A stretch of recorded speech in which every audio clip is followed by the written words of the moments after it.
잘 지냈어요 모두 보고 싶어서 우리도 어쩜 이렇게 시간이 안 가는지 정말. Assalamualaikum warahmatullahi wabarakatuh.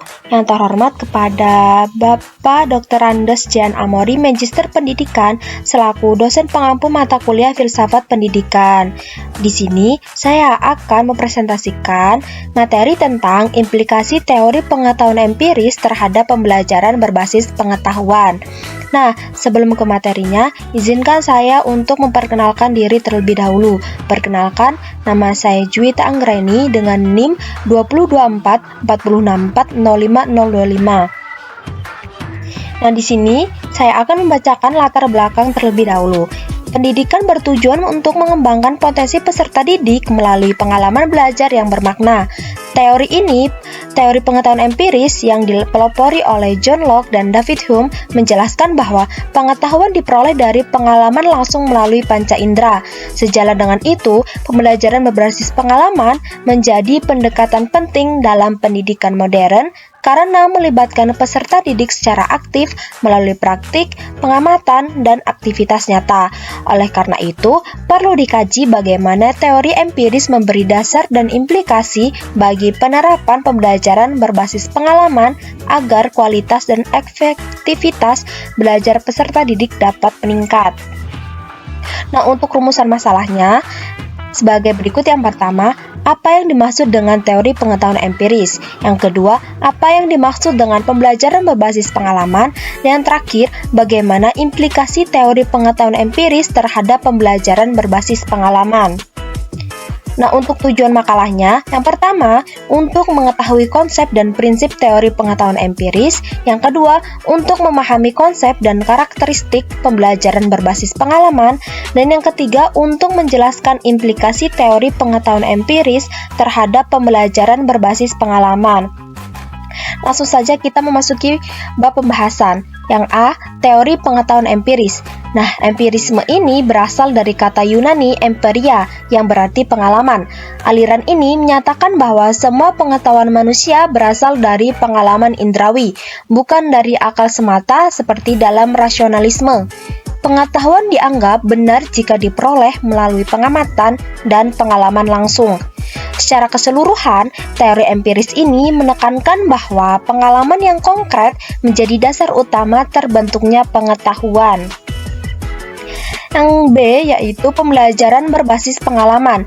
Jadi, pembelajaran berbasis pengalaman ini atau experiential learning adalah proses belajar yang menempatkan pengalaman langsung sebagai sumber utama pembelajaran.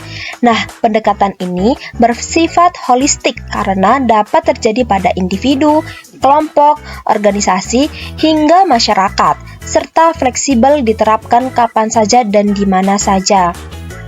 Yang C, implikasi teori pengetahuan empiris terhadap pembelajaran berbasis pengalaman.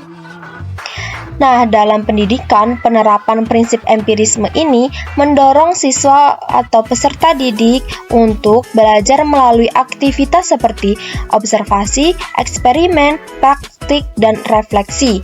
Nah, peserta didik juga menjadi pelaku utama yang melakukan terlebih dahulu, lalu merefleksinya untuk membangun pemahamannya sendiri.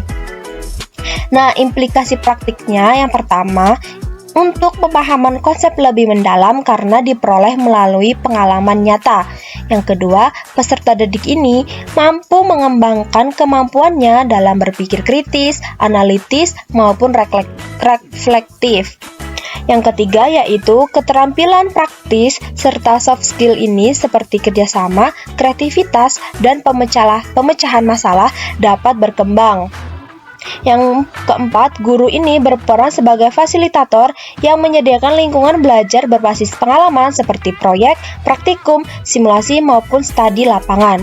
Nah, secara keseluruhan, empirisme ini melalui experiential learning membuat proses belajar lebih bermakna, relevan, dan aktif bagi siswa atau peserta didik. Nah, untuk kesimpulannya yaitu teori pengetahuan empiris atau empirisme ini menyatakan bahwa seluruh pengetahuan manusia berasal dari pengalaman indrawi dan observasi langsung. John Locke menggambarkan manusia sebagai tabula rasa yang pengetahuannya terbentuk melalui pengalaman panca indera. Pembelajaran berbasis pengalaman ini adalah pendekatan yang menempatkan pengalaman langsung dan refleksi sebagai inti proses belajar.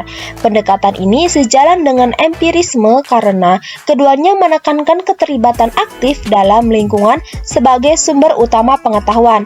Nah, implikasinya yaitu teori empiris menjadi dasar filosofis bagi metode pembelajaran yang mengutamakan praktik nyata, aktivitas langsung, dan pengalaman konkret serta bukan sekedar hanya hafalan teori saja.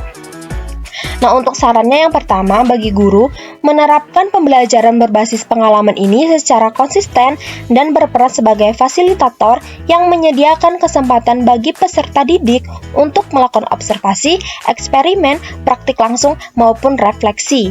Yang kedua, bagi penyelenggara pendidikan untuk mengembangkan kurikulum dan strategi pembelajaran yang memberi ruang besar bagi kegiatan berbasis pengalaman nyata seperti proyek, praktikum, simulasi, dan studi lapangan agar hasil belajar ini mencakup pengetahuan, keterampilan, maupun karakter.